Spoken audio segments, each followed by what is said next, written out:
भारत भूमीला स्वातंत्र्य मिळवून देण्यासाठी ज्या शूरवीरांनी हसत हसत आपल्या प्राणाचे बलिदान दिले, अशा शूरवीरांची हुतात्म्याची स्मारके आमच्या पिढीसाठी स्फूर्तिस्थळे आहे. ज्वाज्वल्य देशभक्तीचे स्फुलिंग चेतवणाऱ्या या हुतात्मा स्मारकांची दुरावस्था ही समाजासाठी चिंतेची बाब आहे. आपल्या संस्कृतीचा मानबिंदू असलेल्या या हुतात्मा स्मारकांची दुरुस्ती व नूतनीकरण करण्याचा आमचा संकल्प आहे.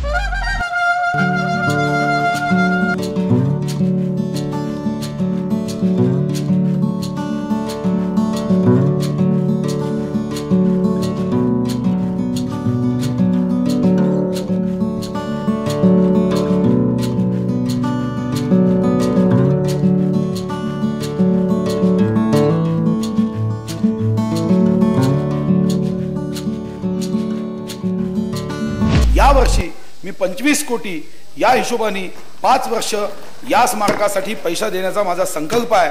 आणि 206 हुतात्मा स्मारक हे आपल्या विद्यार्थ्यांसाठी प्रेरणास्थान व्हावे हा या शासनाचा मानस आहे.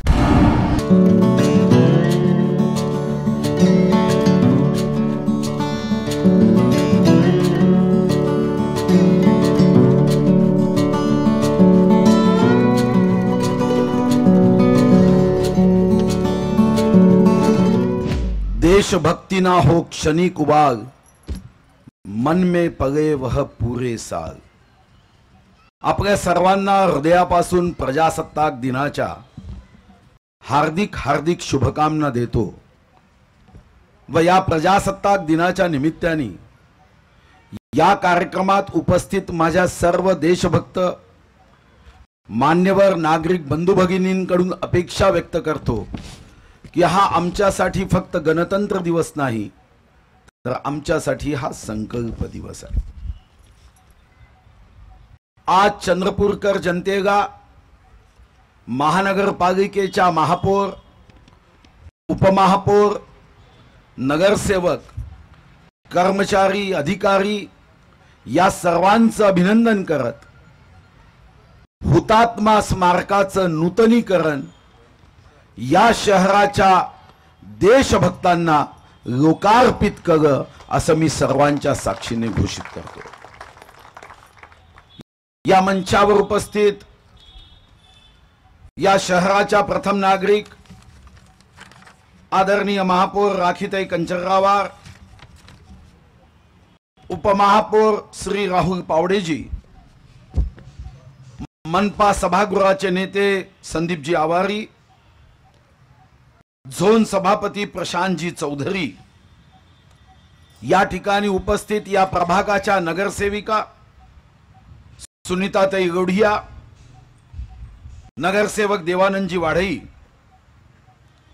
शहराचे भारतीय जनता पार्टीचे नेते श्री प्रकाश धारणे, नगरसेवक रवी आसवानी, सुभाष कासमगोट्टुवार, छबुताई वैरागडे, राहुल घोटेकर, संजयजी कंचररावार, सौभाग्यवती डुकरेताई, सौभाग्यवती वंदनाताई तिखे, सौभाग्यवती ज्योतिताई गेडाम, शीतलताई कोळमेथे, वनिताताई डुकरे, मायाताई उईके, सविताताई कांबळे, शीतलताई गुरनुगे, पुष्पाताई उराडे, श्री रामपाल सिंगजी, मतीन शेखजी, ज्यांचा आपण सत्कार केला, असे सर्व देशासाठी आपल्या आयुष्याचा क्षण अर्पण करणारे माजी सैनिक, या ठिकाणी उपस्थित ज्या विद्यार्थ्यांनी अतिशय प्रेमाने माझं स्वागत केलं, असे सर्व माझ्या विद्यार्थिनी भगिनी, शिक्षक शिक्षिका, नगरपालिका महानगरपालिकेचे सर्व कर्मचारी पदाधिकारी व या शहरातील या स्मारकामध्ये या कार्यक्रमाला उपस्थित माझ्या सर्व आदरणीय देशभक्त बांधवांनो, माता भगिनींनो, खरं तर मंत्री म्हणून, आमदार म्हणून अनेक कार्यक्रमाला, उद्घाटनाला, भूमिपूजनाला जाण्याचा योग येतो, पण आजचा योग हा माझ्या शेवटच्या श्वासापर्यंत न विसरण्यासारखे असणारे जे कार्यक्रम आहे त्या कार्यक्रमापैकी एक कार्यक्रम आहे. मला आठवतं की जेव्हा मी अर्थमंत्री म्हणून महाराष्ट्राच्या अर्थ विभागाची सूत्र स्वीकारली, मी मनात नेहमी विचार करायचो की मी माझ्या घरून नागपूरकडे निघायचो तेव्हा मनात नेहमी भावना यायच्या की मी मंत्री आहे, माझ्या गाडीवर तिरंगा ध्वज गाजतोय, माझ्या गाडीवर तेव्हा लाल दिवाही होता. हा दर्जा, हा अधिकार, हा विशेष दर्जा मला प्राप्त होतो तो या देशाच्या लोकशाहीमध्ये संविधानाने. पण हा देश स्वतंत्र झाला नसता तर माझ्या गाडीवर कधी तिरंगा ध्वजही लागू शकला नसता. जर हा देश स्वतंत्र झाला नसता तर माझ्या गाडीवर लाल दिवा लागू शकला नसता. मी मनात नेहमी विचार करायचो की लाखो लाखो शहीदांनी प्राणाची आहुती दिली, देशासाठी हुतात्मा झाले. जेव्हा आपल्या परिवाराची चिंता करायची तेव्हा तुमच्या माझ्या परिवाराची चिंता करत देशासाठी प्राणाची आहुती दिली. मी वनमंत्री म्हणूनही काम केलं. मी जेव्हा पंजाबचा इतिहास वाचत होतो अंगावर काटे येत होते. पंजाब मधला एक शहीद, एक हुतात्मा, एक स्वातंत्र्य सैनिक. मी एखाद्या वाघाला जरी वनमंत्री म्हणून पकडलं तर सुप्रीम कोर्टाचा निर्णय आहे की वाघालाही त्रास होता नाही कामा नये, त्याचा पिंजरा हा इतके बाय इतक्या फुटाचा तयार असला पाहिजे, त्यालाही कशाही पद्धतीने वाघाला पिंजऱ्यात बंदिस्त करता येत नाही असा सुप्रीम कोर्टाचा निर्णय आहे.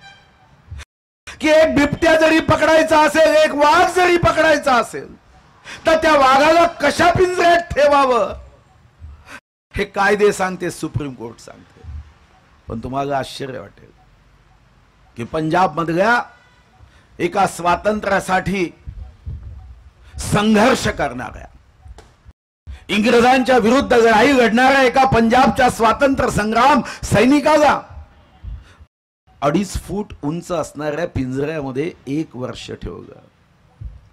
तुम्ही या हुतात्मा स्मारकामध्ये मनात फक्त 1 सेकंद विचार करा की 2.5 फुटाचा पिंजरा आहे आणि 1 वर्ष तुम्ही त्या पिंजऱ्यामध्ये बसून आहात. तुम्हाला मी विश्वास देतो कितीही थंडी असली तरी घाम आल्याशिवाय राहणार नाही. असे लाखो शहीद आहेत. या हुतात्मा स्मारकाला नमन करताना, वंदन करताना जेव्हा मी तिथे मेणबत्ती पेटवत होतो मनात तोच विचार करत होतो की या महाराष्ट्रामध्ये 206 हुतात्मा स्मारक बांधण्यात आले. श्री अंतुले मुख्यमंत्री असताना हा विचार करण्यात आला की हे हुतात्मा स्मारक म्हणजे विटा, कौल, सिमेंट याची इमारत नाही, हे ऊर्जा स्तोत्र आहे.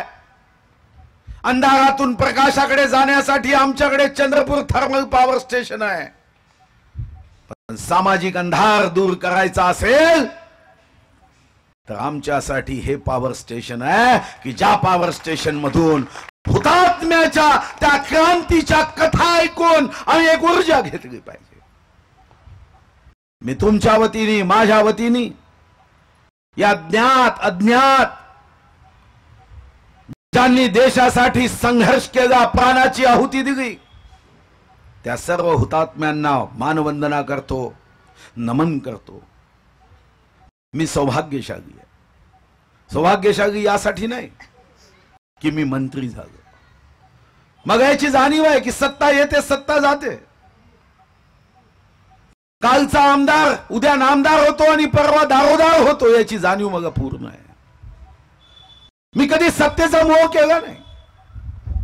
पण मला आठवतं की अर्थसंकल्पात जेव्हाही मी अर्थसंकल्प मांडायचो मनात एकच विचार असायचा की मी काहीतरी हटके काम केलं पाहिजे, मी काहीतरी वैशिष्ट्यपूर्ण काम केलं पाहिजे. मी तयार असणाऱ्या नॅशनल हायवेवर चालता कामा नये तर मी नवीन पायवाट मोठी करून सर्वसामान्य माणसाच्या जीवनामध्ये आनंद निर्माण करू शकलो तरच ही माझी खरी मानवंदना असेल.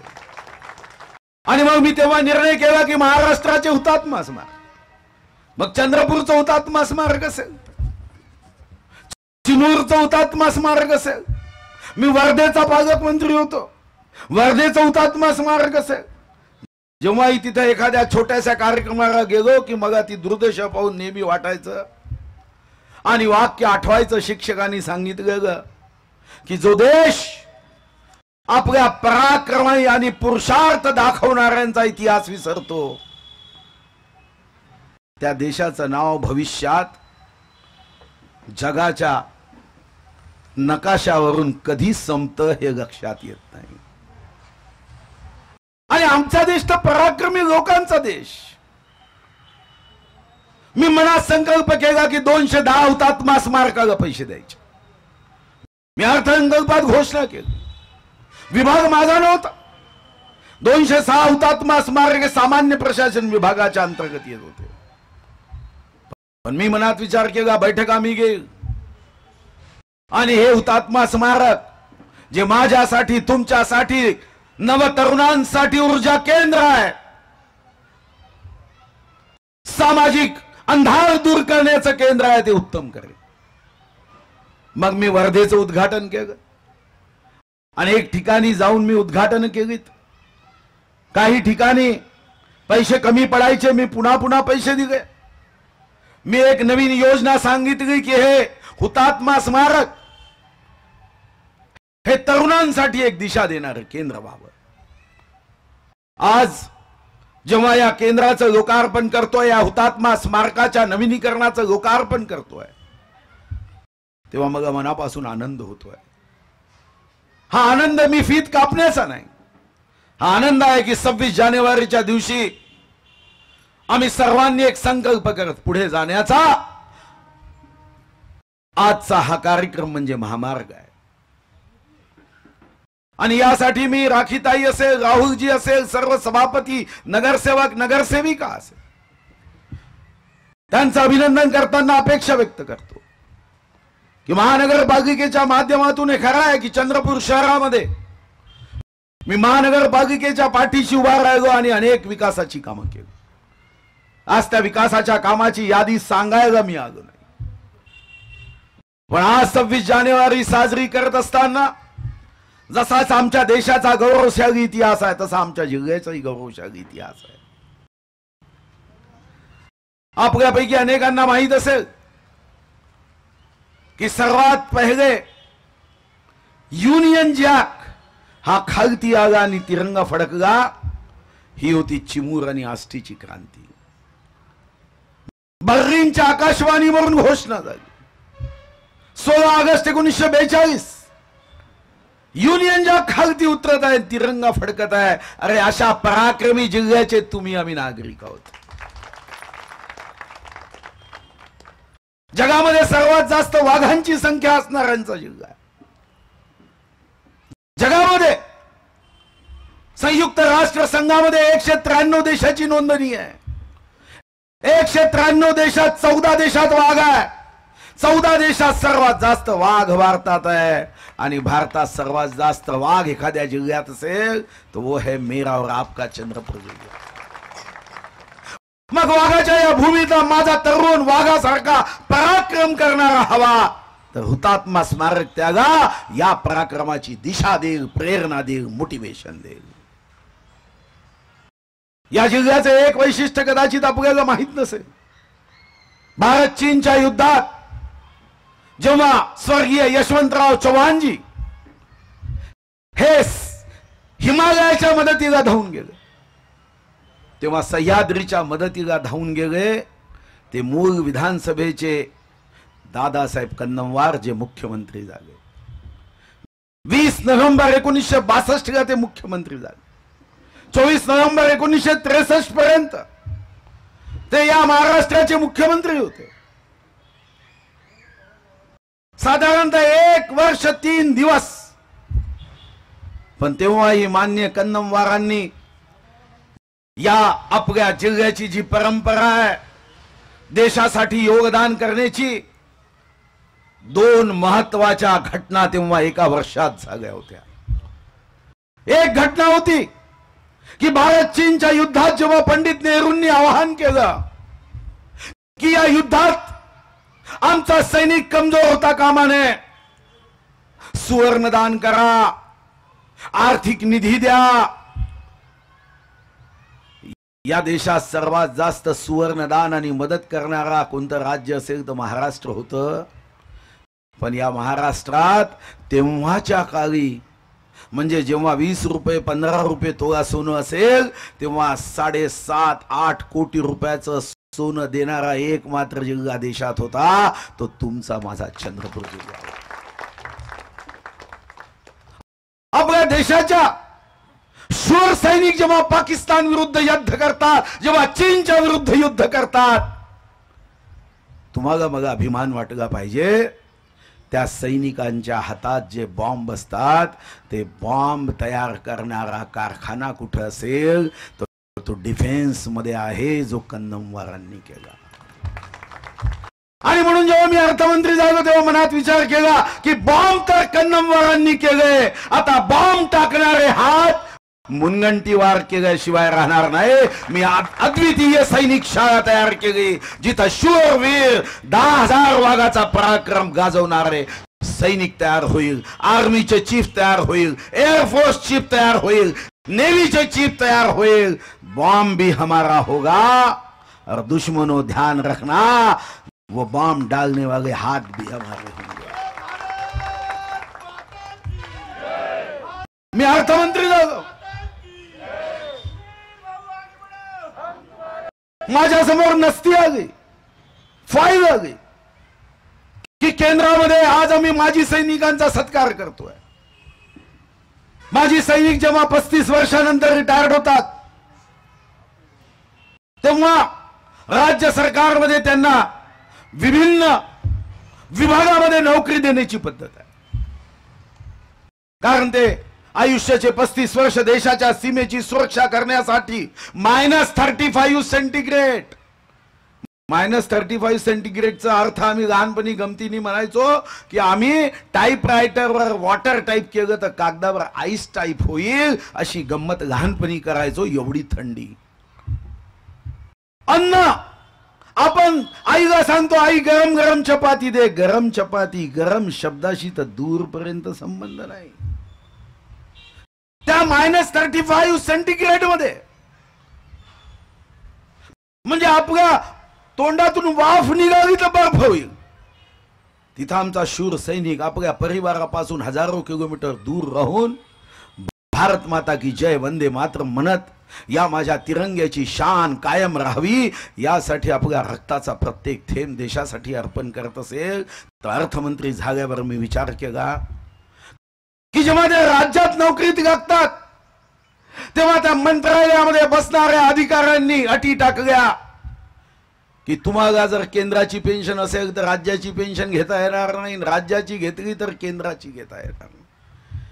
मी मनात विचार केला अरे ज्या स्वातंत्र्य संग्राम सैनिकांच्या मजबूत खांद्यावर ही लोकशाही उभी आहे, ज्या वीर सैनिकांच्या कर्तृत्वावर ही लोकशाही तिरंगा ध्वज घेऊन उभी आहे, आमच्या फाईल मध्ये अटी टाकल्या जातात की कोई भी एक पेन्शन मिळेगी. आमदार खासदार असेल तर अटी नाही, मंत्री असेल तर अटी नाही, पालकमंत्री असेल तर अटी नाही. पण जो शूर सैनिक आपले प्राण हातावर घेऊन अरे वाघाला सुद्धा शरम वाटावी या पराक्रमाने काम करतो त्याला मात्र आमच्याकडे अटी होत्या की 2 पेन्शन निघेगी की.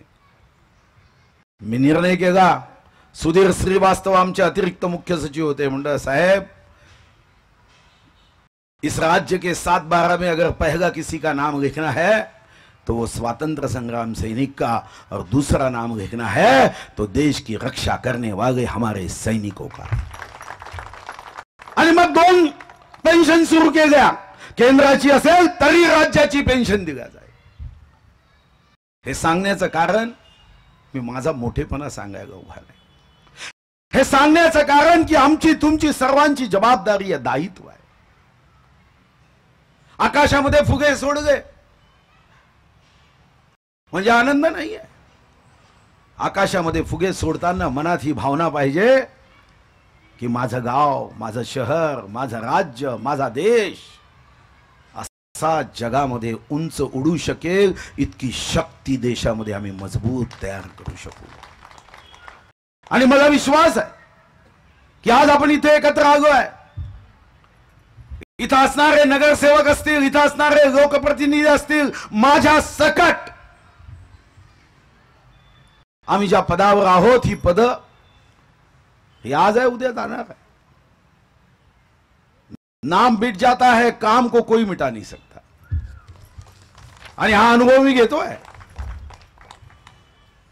म्हणजे आज जेव्हा मी सैनिक शाळेत जातो तेव्हा अनेक विद्यार्थी येऊन सांगतात, काका धन्यवाद, अंकल आपको बहुत बहुत धन्यवाद, ऐसी स्कूल आपने बनाई कि हम बहुत दिल से पढ़ाई कर रहे. मनात विचार करतो की माझ्यासाठी कोणता क्षण आनंदाचा. 31 ऑक्टोबर 2014 4:15 मी शपथ घेत होतो, तो आनंदाचा कि हा विद्यार्थी येऊन सांगतो, अंकल बहुत बहुत धन्यवाद, हम आपको जीवन भर नहीं भूलेंगे क्योंकि आपने सैनिक स्कूल बनाई. हा माझ्यासाठी आनंदाचा. तेव्हा मी विचार करतो की माझ्यासाठी 31 ऑक्टोबर 2014च्या 4:15 वाजण्याच्या क्षणापेक्षा हा क्षण जास्त महत्वाचा आणि आनंदाचा आहे. आपल्याला मी आवाहन करण्यासाठी आलो की हा तिरंगा आपण दिला. आज इथं जे सैनिक आहे त्या सैनिकांचा सत्कार करताना आपण बांबूंचा तिरंगा दिला. पण आपल्यापैकी अनेकांना माहित नसेल की आपण चंद्रपूरमध्ये बांबू रिसर्च अँड ट्रेनिंग सेंटर तयार केलं. 6 फुटाचा तिरंगा ध्वज हा माननीय राष्ट्रपती भवनामध्ये आहे, माननीय पंतप्रधान भवनामध्ये आहे. जेव्हा ही राष्ट्रपती महोदय तिरंगा ध्वज पाहत असेल तेव्हा त्यांच्या मनात अनेक आठवणी येत असतील. त्या आठवणीत चंद्रपूरची आठवणी निश्चित राहणार आहे. आज आपला तिरंगा या शहरात जन्माला आलेला, निर्माण केलेला तिरंगा जो माझ्या आदिवासी बहिणींनी केला आहे, जो गरीब बहिणींनी केला आहे, हातावर पोट घेऊन सगळ्या बहिणींनी केलाय, तो तिरंगा ध्वज जेव्हा राष्ट्रपती, पंतप्रधान, अमिताभ बच्चन, सचिन तेंडुलकर यांच्यापर्यंत पोहोचला.